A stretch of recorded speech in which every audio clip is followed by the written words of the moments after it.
안녕하세요. 책나들입니다. 오늘은 남태일 작가의 단편소설 정은 피보다 더 진합니다를 읽어드리겠습니다. 이 작품은 진한 형제애를 느끼게 하는 소설입니다. 꼭 내 자식이 아니더라도 형제애가 돈독한 모습을 보면 참 흐뭇한데요. 아픔도 보듬어주고 싶은 소설 속 형제애. 지금 바로 이야기 속으로 들어가 보겠습니다. 우리 집은 남자 형제 둘인데 형님과 나는 외모가 사뭇 다르다. 창백한 얼굴에 왜소하게 생긴 나는 아버지를 닮은 판박이지만 나보다 16살 많은 형님은 큰 키에 얼굴색이 거뭇하다. 형님은 어떻게 딱히 표현할 수는 없지만 얼굴 생긴 모양이 어리숙하게 생겨서 남들이 처음 보는 순간 좀 모자라는 사람은 아닌지 의심할 때가 많았다. 힘은 장사지만 워낙 공부하고는 인연이 없는지 초등학교 다니다 말았다고 한다. 그러나 마음은 따뜻하고 속은 밝았다. 나는 어려서부터 약골 체질이어서 철이 바뀔 때마다 감기를 빼놓지 않고 걸핏하면 병원 신세를 지곤 했다. 사실 내가 어릴 때 아버지와 수염이 더부룩한 형님을 잘 분간하지 못했고 아버지보다 형님을 더 좋아했고 대하기 편했다. 초등학교 다닐 때 동네 아이들에게 많이 맞고 다녔다. 그때마다 나는 아버지를 닮지 말고 키 크고 우람한 형님을 닮았으면 좋았을 텐데 라고 생각했다. 형님은 나를 무척 아끼고 사랑했다. 동네 아이들에게 맞고 울면서 집에 오면 형님은 이유를 불문하고 그 아이를 찾아가서 혼찌검을 내주었다. 그러나 나는 공부 하나는 자신이 있었다. 우리 반 학생이 20명인데 1등, 2등은 언제나 나의 몫이었다. 내가 시험에서 1등하면 형님은 마치 자기가 1등을 한 것처럼 동네방네 다니며 자랑했다. 어느 하루 형님이 자기 동생이 학년에서 1등해서 무슨 선물을 사주었다고 한창 자랑하는데 동네 한 직구준 아저씨가 웃으며 물었다. 이야, 덕구야. 동생은 공부를 그렇게 잘하는데 너는 왜 책만 보면 잠자는 거냐? 친형님 맞아? 형님은 그만 고개를 숙이고 아무 말도 하지 못했다. 그때 나는 억울해서 형님 팔을 붙잡고 흔들며 높은 목소리로 말했다. 우리는 친형제인데 왜 대답을 못해요? 저 아저씨 보고 내가 친동생이라고 어서 말해요. 빨리요. 그제야 형님은 신이 나서 두 눈을 부릅뜨고 아저씨에게 아저씨가 뭘 알아요? 우리는 친형제라고요. 친형제. 알았어요? 라며 두 주먹을 불끈 쥐고 자리에서 벌떡 일어서자 아저씨는 기가 죽어 아무 말도 하지 못했다. 이 일이 발생한 뒤 동네 사람들도 그런 말을 입 밖에 내지 않았다. 초등학교 3학년 때의 일이다. 같은 반에 있는 영식은 늘 나를 괴롭혔다. 형님도 그를 어찌할 방법이 없었다. 한 번은 형님과 영식 형님이 싸움이 붙었는데 동작이 민첩한 영식 형님이 덩치 큰 형님을 박치기로 쓰러뜨려 코피까지 흘렸다. 그 뒤로 형님은 영식 형님에게 함부로 못했다. 어느 날 강가에서 친구들이랑 놀고 있는데 영식이 계속 나를 괴롭혔다. 성질이 난 나는 영식에게 어떻게 갚아줄까 생각하던 차에 외나무 다리 위를 걸어가는 영식을 뒤에서 밀어버리자 풍덩 물속에 빠져버렸다. 외나무 다리에서 떨어지면서 손바닥이 뾰족한 돌에 찔려 붉은 피가 개천물을 붉게 물들였다. 나는 당황하여 물에 뛰어들어 그를 기슭으로 끌고 나와 손수건으로 상처를 싸매어 주었다. 그는 울면서 자기 형님에게 일러 바치겠다고 했다. 만약 일러 바치면 형님과 영식 형님은 또 피 터지는 큰 싸움이 일어날 것이다. 경솔한 나의 행동을 후회하면서 영식이와 모종의 합의를 보기로 했다. 500원을 줄 테니 일러 바치지 말라고 하자 금방까지 울며 당장 일러 바치겠다던 영식은 피를 많이 흘렸다면서 한 수 더 떠 1,000원을 달라고 했다. 그때는 1,000원도 큰 돈이었다. 나는 간도 크게 그렇게 하겠다고 대답하고 바삐 집으로 달려갔다. 형님에게 사정하여 돈을 얻을 생각이었다. 집에 들어서 보니 어머니와 아버지가 한창 형님에게 새 옷을 갈아입히고 있었다. 형님이 아가씨 맞선을 보러 간다는 것이었다. 부모님이 형님과 같이 있어 말은 할 수 없고 속은 바질바질 타들어갔다. 이때 책상 위에 놓인 형님의 돈지갑을 보았다. 몰래 열어보니 1,000원짜리 지폐가 있었다. 나는 다른 생각할 여지도 없이 잽싸게 지갑 안에 있는 지폐를 주머니에 넣고 영식에게 달려갔다. 주머니에서 돈을 꺼내고 보니 1,000원짜리가 몇 장 되었다. 너무 많은 돈이라서 가슴이 쿵 내려앉는 것 같았다.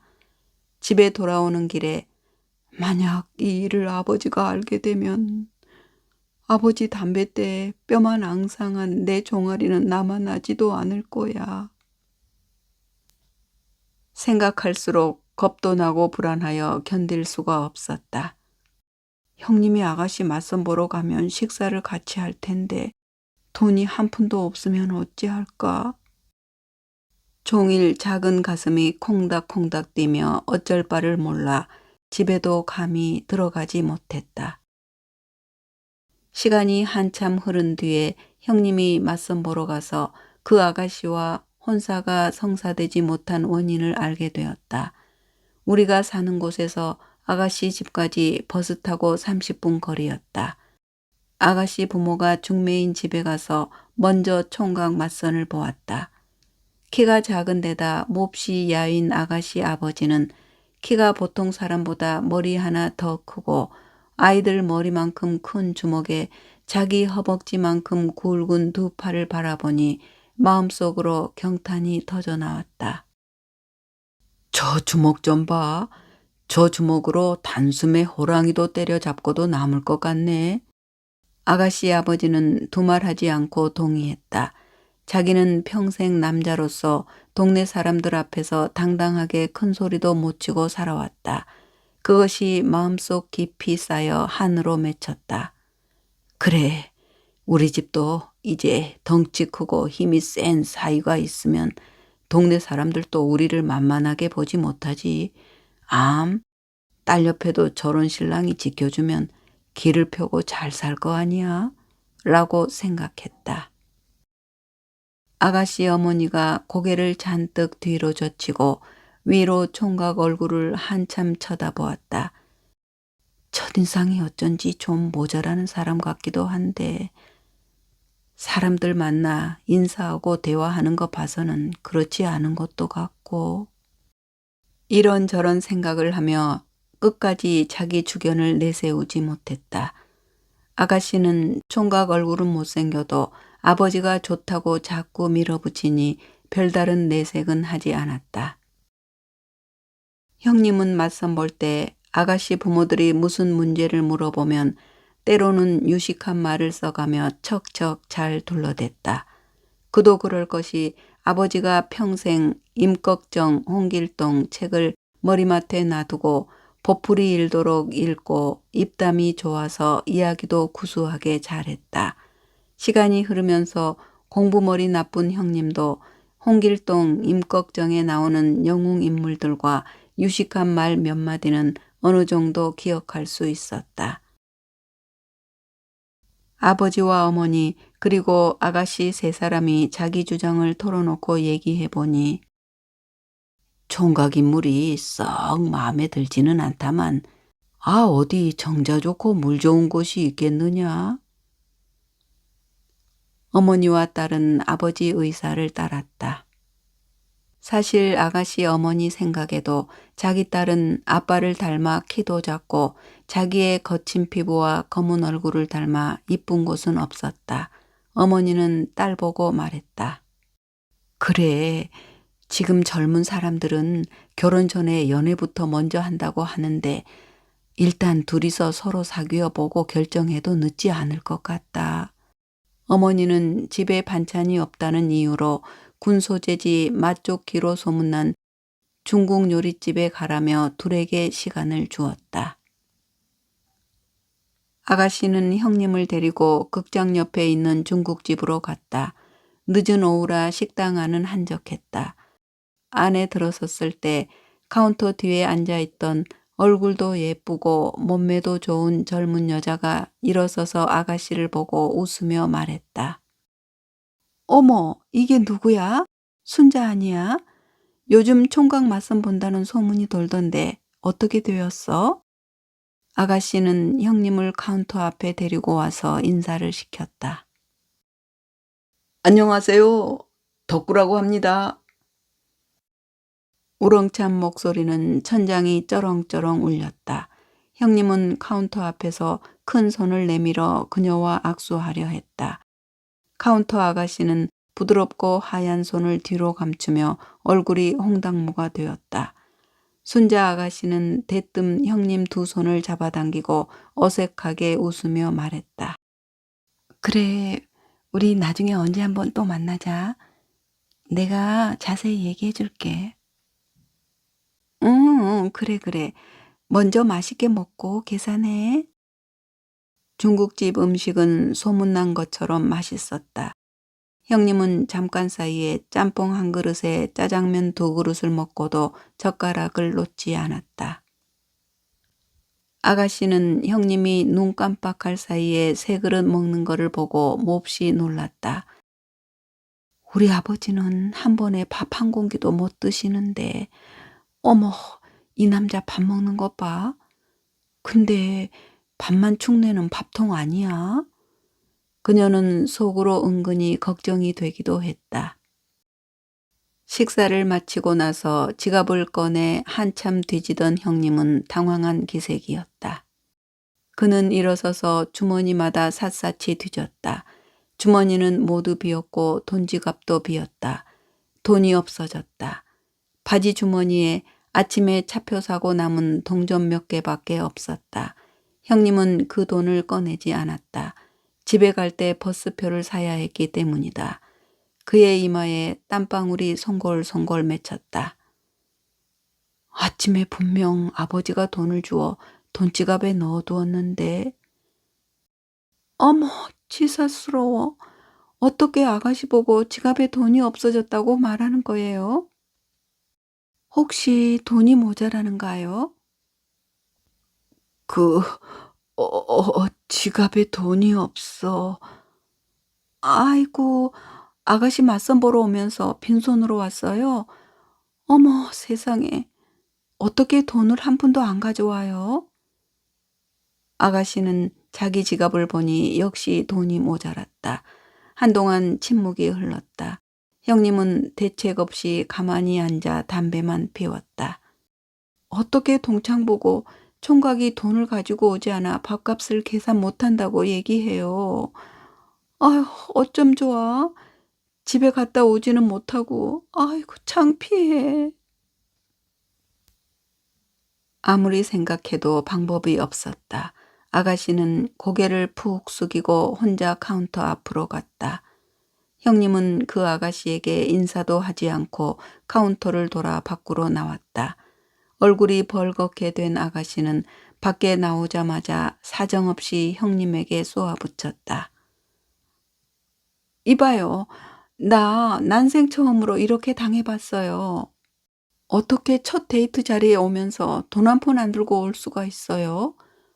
아이고, 동창들에게 소문나면 어떡해. 그리고 동네 사람들 앞에서도 고개를 못 들겠어요. 빨리 집에 가요. 보기도 싫어요. 아가씨는 앙칼지게 말을 내뱉고는 뒤도 돌아보지 않고 씽 하니 가버렸다.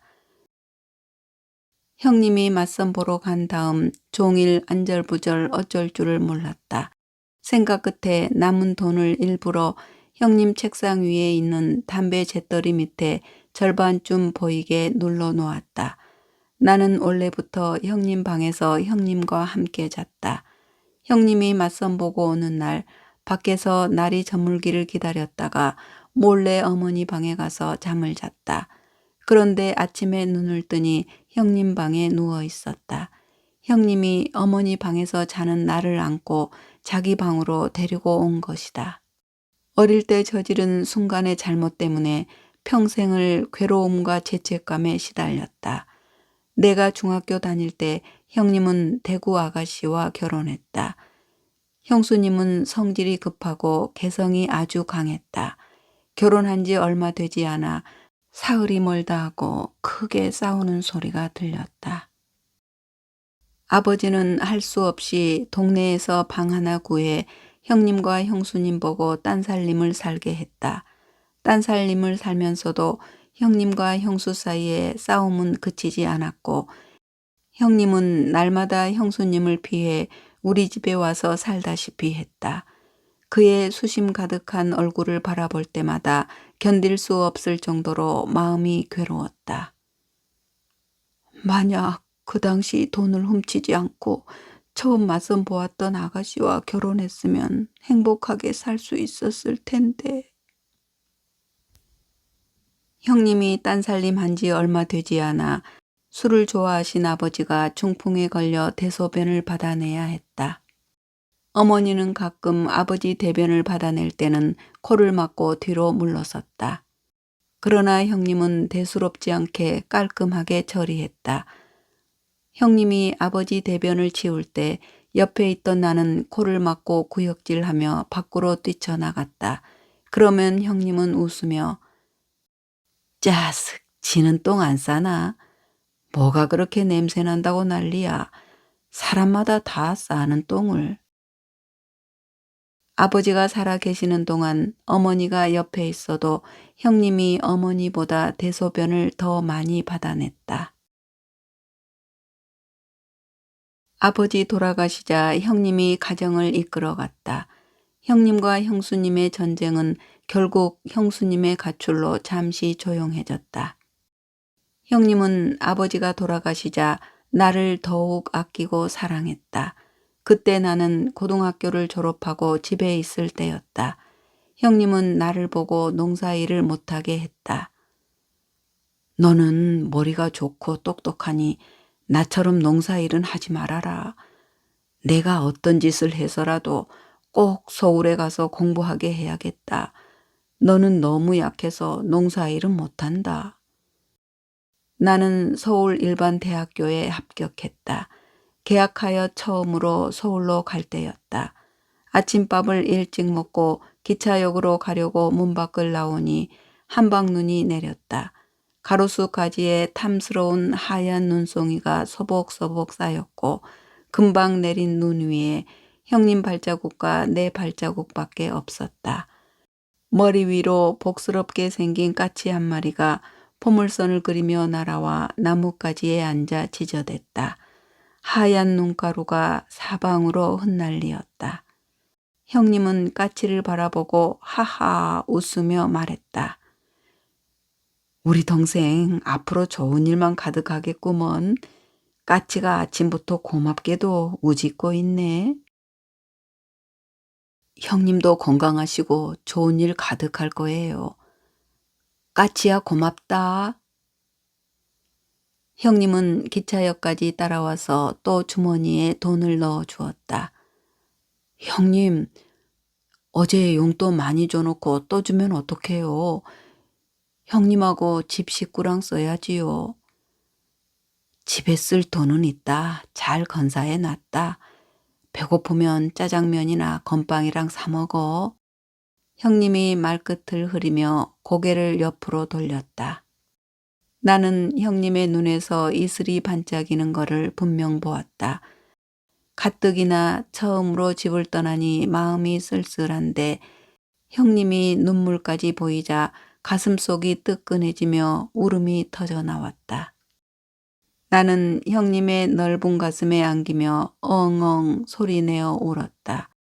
이마에 뜨거운 형님의 눈물이 떨어진 것을 감촉했다. 나는 처음으로 희끗희끗한 형님의 머리카락과 얼굴의 잔주름을 보았다. 얼굴은 평범해도 가식이 없고 모든 것을 수용하는 넓은 포용력을 가진 우리 형님. 그의 마음속에는 오직 우리 집 그리고 동생뿐이다. 굳은 일, 힘든 일 가리지 않고 혼자서 해치우며 묵묵히 이 집을 꾸려가는 우리 형님. 이런 친형이 있어 나의 마음은 항상 든든했다. 형님, 정말 고맙고 죄송해요. 이 못난 동생이 앞으로 꼭 보답할게요.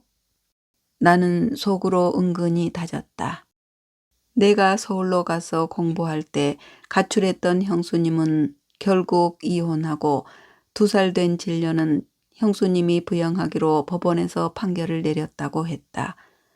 소식을 듣고 난 나는 너무 괴로워 누구도 보이지 않는 학교 운동장 한쪽 귀퉁이 나무 밑에 가서 펑펑 소리내어 울었다. 대학을 졸업하고 무역회사에 취직했다. 3년 뒤 자그마한 아파트를 샀다. 그때 나는 이미 고등학교에서 한 반에 다니던 나보다 1살 아래인 동창생과 결혼하고 귀여운 딸까지 있었다. 아내는 조용하고 성실한 현모양처였다. 형님은 우리가 새 아파트로 이사한다고 하자 이삿짐을 정리해 줄 겸 아파트도 구경한다며 꼭 다녀가겠다고 했다. 우리 회사 승용차를 운전하여 기차역에 마중하러 갔다. 형님은 무슨 물건을 잔뜩 넣은 큰 포대를 메고 기차역 개찰구에서 나오고 있었다. 비록 옷은 빨아서 깨끗하지만 바지 무릎을 천으로 기운 것이 유난히 눈에 띄었다. 형님은 어릴 때부터 나와 달리 의복에 신경 쓰지 않았다. 자신이 기운 옷을 입었다고 전혀 열등감을 느끼지 않았고 한 푼이라도 절약하여 가정에 쓰고 나에게 책을 사주고 용돈을 주었다. 형님은 승용차에 오르더니 푹신한 의자에 앉아 마치 어린아이같이 흥분하며 감탄이 입에서 연발했다. 동생 덕분에 이렇게 좋은 차를 타본다며 또 나를 주워 올렸다. 내가 기억하기로는 우리 형님은 여태껏 승용차를 2번 탄 것 같았다. 우리 결혼할 때 신랑 측 손님으로 따라가면서 승용차를 타보고 이번이 2번째인 것 같다. 형님이 집에 오자 제일 반가워하는 사람은 아내였다. 아내는 형님의 신발을 벗겨주고 마치 아버지를 대하듯 공손히 인사하고 거실로 안내했다. 형님은 거실에서부터 안방, 작은 방, 화장실을 샅샅이 살펴보고 허허 하고 웃으며 말했다. 그래도 아파트가 시골집보다 좋구나. 전망도 좋고 깨끗하네. 그는 아파트 창문을 열고 도시 전경을 바라보며 감격에 겨워 말했다. 동생이 이렇게 좋은 아파트에 살 수 있어 정말 꿈 같다. 그래, 동생이 잘 살면 내가 사는 거나 마찬가지지. 어머니와 아버지는 아파트 구경도 못 해보고 참 안 됐어. 앞으로 내가 돈 많이 벌어서 형님 아파트도 사줄게요. 됐다, 됐어. 동생만 아파트에 살면 되지. 나는 그래도 시골이 더 좋아. 재수 씨, 무슨 일부터 할까요? 어서 말해요. 원래 시숙과 재수는 어려운 관계지만 아내는 형님을 조금도 어려워하지 않았다. 조곤조곤 얘기하며 서로 웃으며 집 정리하는 모습을 남들이 보면 아버지와 딸인가 생각할 정도다. 내가 이 일을 거두려고 하면 형님은 아기를 보라며 손도 대지 못하게 했다. 아주버님이 동생 버릇 저렇게 들여놓았지요. 집에 들어오면 선비예요. 할 줄 아는 것이 아무것도 없어요. 아내는 나를 향해 곱게 눈을 흘겼다. 그래요, 재수씨. 어릴 때 동생이 워낙 약골이라서 집안일을 다 내가 했지요. 앞으로 힘든 일 있으면 나를 불러요. 내가 동생 대신 다 할게요. 하하하. 잠깐 사이에 집 정리가 되었다. 형님은 자기가 가져온 물건을 꺼내 진열해 놓았다. 내가 어릴 때부터 천식을 알았고 지금도 겨울이 되면 기침을 많이 했다.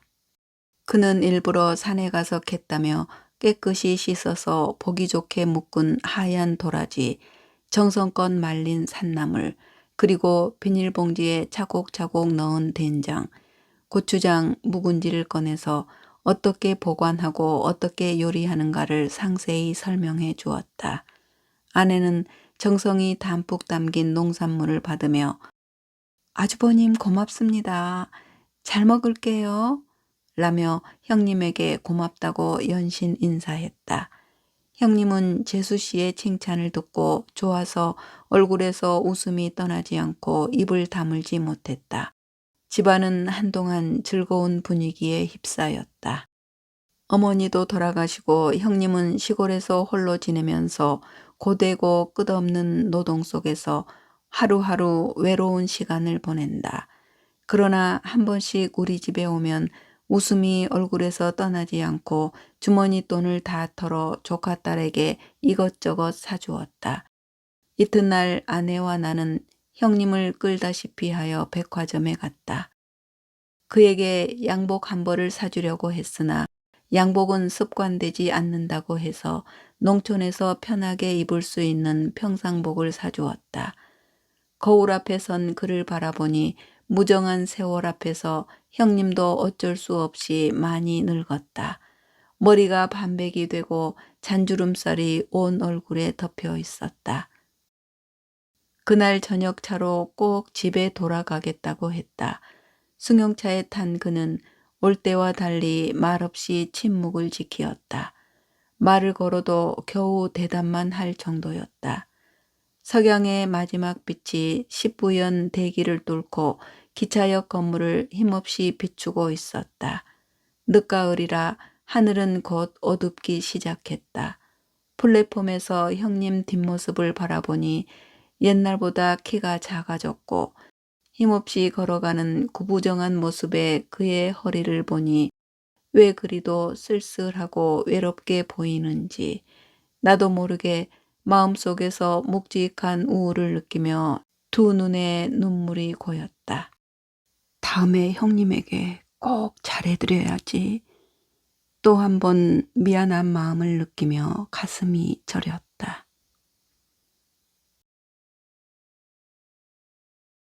무역회사에서 몇 년간 일하면서 인맥을 쌓게 되자 나도 자그마한 무역회사를 꾸렸다. 옛날보다 많이 바빠졌고 전국 각지로 다니다 보니 형님과 연락을 자주 못했다. 어느 날 형님과 통화하던 중 최근 자주 피곤하고 체중이 10kg이나 줄었다고 했다. 머릿속에 불길한 생각이 들었다. 동료 아버지도 갑자기 체중이 감소하고 자꾸 피곤을 느껴 검사해보니 암이라고 하였던 일이 생각났다. 전화로 한 동네에 사는 사촌 동생에게 형님을 병원에 데리고 가서 꼭 검진받게 하라고 부탁하고 지방으로 출장을 갔다. 그러나 마음이 자꾸 불안하여 일에 전념할 수 없었다. 형님은 사촌 동생의 말을 듣지 않고 고집부리며 병원에 가지 않았다고 했다. 결국 간호사인 아내가 어린 딸내미를 장모에게 맡기고 시골 형님 집을 찾아갔다. 형님은 재수 씨 말은 거부하지 않고 시키는 대로 들었다. 큰 병원에 가서 검진받고 일주일 뒤에 결과가 나왔다. 너무도 무서운 소식이 우리를 기다리고 있었다. 형님은 간암 말기였다. 청천벽력 같은 소식에 가슴이 미어지고 머리가 너무 혼란스러워 아무 일도 손에 잡히지 않았다. 그날따라 흐린 하늘에서 늦가을에 궂은 비가 내려 도로가 온통 질척댔고 텅텅 비어있는 들판에 내리는 단조롭고 생기 없는 빗소리는 내 마음을 더욱 슬프게 했다. 나는 시골에 농산물을 구매하러 갔던 일을 다른 직원에게 맡기고 밤차로 그곳을 떠났다. 먼저 형님이 입원한 병원에 달려가 아내를 만나보았다. 아내는 나를 보는 순간 엉엉 소리내어 울었다. 수술도 할 수 없는 상황이고 앞으로 5, 6개월밖에 더 살 수 없다고 하였다. 형님은 하얀 침대에 누워 조용히 눈을 감고 있었다. 덩치 크고 우람한 몸체는 마른 나무 막대기처럼 말랐고 얼굴은 형님이 수십 년이나 갈아온 논밭 색깔처럼 어두웠다. 내 말소리를 듣고 두 눈을 번쩍 떴다. 그는 자꾸 내 이름을 부르며 갈퀴 같은 손으로 나의 두 손을 꼭 잡고 눈물을 흘렸다.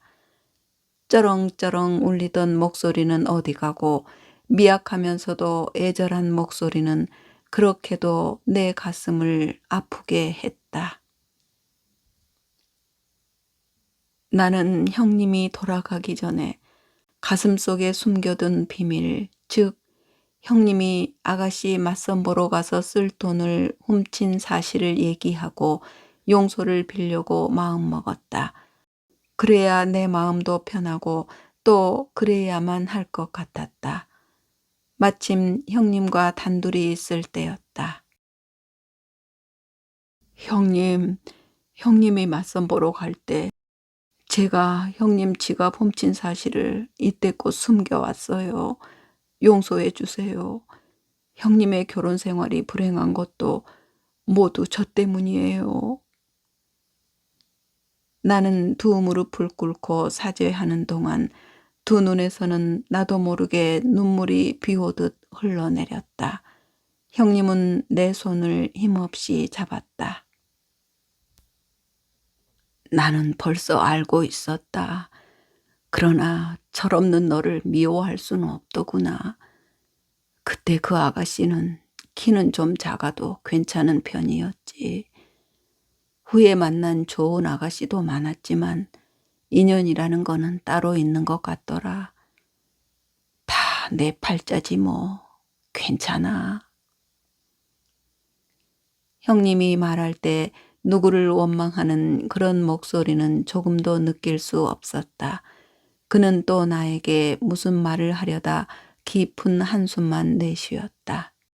귀를 기울이고 듣던 나는 칼로 심장을 도려내는 듯이 아팠다.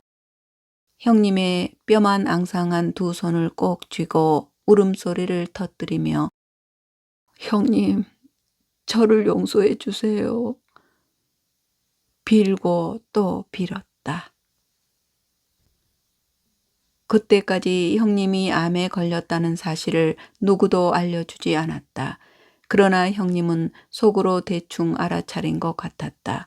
형님은 오랫동안 병원에 있을 성질이 아니었다. 의사 선생님도 공기 좋은 시골에 가는 것을 적극적으로 권유했다. 나는 사람을 구해 형님 신변에서 병간호하게 했다. 몇 달이 지난 뒤 지방에서 일을 보고 있을 때였다. 아내에게 전화가 걸려왔다. 형님이 갑자기 피를 토하고 쓰러져 지금 서울대학병원에 입원했다고 했다. 암세포가 온몸에 퍼져 오래 살 것 같지 않다며 마음의 준비를 하라고 의사 선생님이 말했다고 했다. 전화를 놓고 난 나는 전신이 떨리고 내장이 오그라지는 것 같아 숨을 바로 쉴 수 없었다. 서둘러 기차표를 사고 서울로 가는 열차에 몸을 실었다.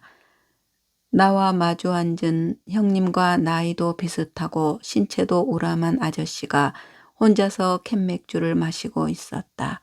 얼굴에서 웃음이 떠나지 않았고 자기 자랑을 많이 했다.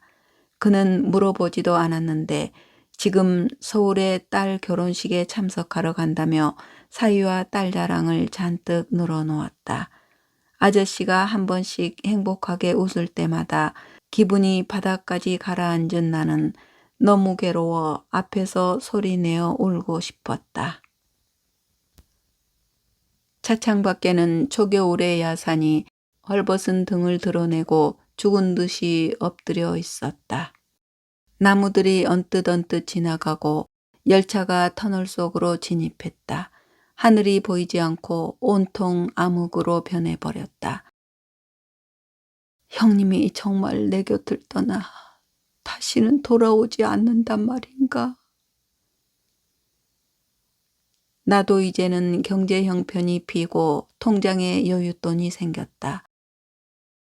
시골에 홀로 사는 형님을 집 근처로 모셔오고 조카도 데리고 와서 함께 생활하게끔 아내와 계획했는데 형님이 영영 내 곁을 떠나면 나는 어찌 살아간단 말인가?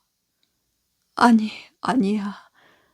아직도 형님의 마음속에는 약골이고 철부지인 동생을 놔두고 떠나지 않을 거야. 못 떠날 거야. 그리고 하늘에서 형님에게 꼭 기적을 내려줄 거야. 형님의 병상에 다가갔을 때 얼마 전에 보았던 형님이라고는 도저히 믿을 수가 없을 정도로 처참한 모습이었다. 지독하게 말라 거의 뼈밖에 남지 않았고 움푹 들어간 눈을 반쯤 뜨고 있는데 머리카락은 거의 다 빠져버렸다.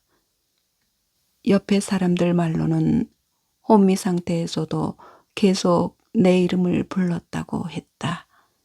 내가 도착하여 형님의 싸늘해지는 두 손을 잡자 나를 오랫동안 바라보며 미약하면서도 절절한 목소리로 말했다. 우리 친형제 맞지? 나는 형님의 두 손을 꼭 잡고 왜 그런 걸 물어요? 우리는 원래부터 친형제잖아요. 라고 큰 소리로 대답했다. 잠시 후 형님의 두 눈이 감겼다. 투명한 두 줄기 눈물이 뼈만 앙상한 검은 얼굴을 타고 흘러내렸다. 형님은 그렇게 내 곁을 떠나셨다. 형님이 생전에 입던 옷을 정리할 때였다. 장롱 속 깊은 곳에서 작은 주머니 하나를 찾아냈다. 편지 한 통이 있었다. 조심스럽게 펼쳐보니 아버지가 생전에 쓴 편지였다. 덕구야, 아버지는 평생 거짓 없이 정직하게 살아왔다. 아버지가 죽기 전에 너의 출생 비밀을 숨김없이 알려줘야겠다. 사람이 살면서 자기 뿌리는 알아야 하지 않겠나? 나는 대전에서 너의 지금 어머니와 결혼한 뒤 10년 동안 아기가 없어 너를 입양하게 되었다. 8개월 된 너를 입양하자 이곳으로 이사 왔다. 너의 친아버지는 김모모 씨이고 대전 사람이다. 덕구야, 꼭 부탁한다. 아버지가 이 세상에 없더라도 내 동생만큼은 꼭 잘 보살펴 주기를 바란다. 아, 상상도 할 수 없는 내용이 담긴 편지는 마치 폭탄처럼 나의 눈앞에서 터졌다. 나는 갑자기 앞이 캄캄해지고 두 다리에 맥이 쭉 빠져 그대로 바닥에 주저앉았다. 어찌 우리 둘 형제 사이에 이런 일이 발생할 수 있을까? 나는 가슴이 뚫어지는 듯한 충격을 받는 동시에 누군가 내장을 두 손으로 비트는 듯한 통증을 느꼈다. 그렇게 믿고 기대던 형님이, 아버지에게 받지 못한 사랑을 대신 채워주던 형님이 혈연적 친형제가 아니라고? 작고 가벼운 한 조각 종이가 과거의 내 생각을 완전히 뒤집어 버렸다.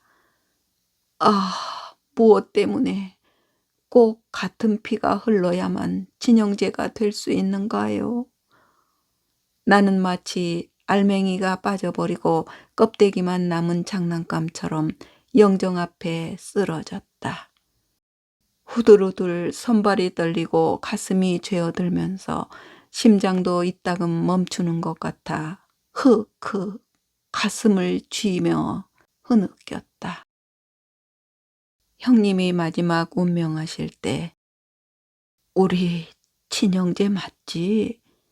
라고 말했던 그 의미를 이제야 알게 되었다. 나는 이 편지를 누구에게도 보이지 않았고 장롱 속에 꼭꼭 숨겨 놓았다. 나는 형님과 이혼한 형수님에게 전화를 걸었다. 형님이 돌아가셨는데 마지막으로 조카에게 아버지 얼굴을 보여주면 안 되겠냐고 사정하였다. 생각 밖으로 흔연히 대답했다. 조카의 얼굴은 형님의 판박이었다. 지금 고등학교에 다니고 내년에 대학 입학 시험을 친다고 했다. 조카는 어머니는 결혼하여 동생도 있고 얼마 되지 않은 땅으로 농사를 짓는데 형편이 어려워 대학에 못 갈 것 같다고 사실대로 얘기했다.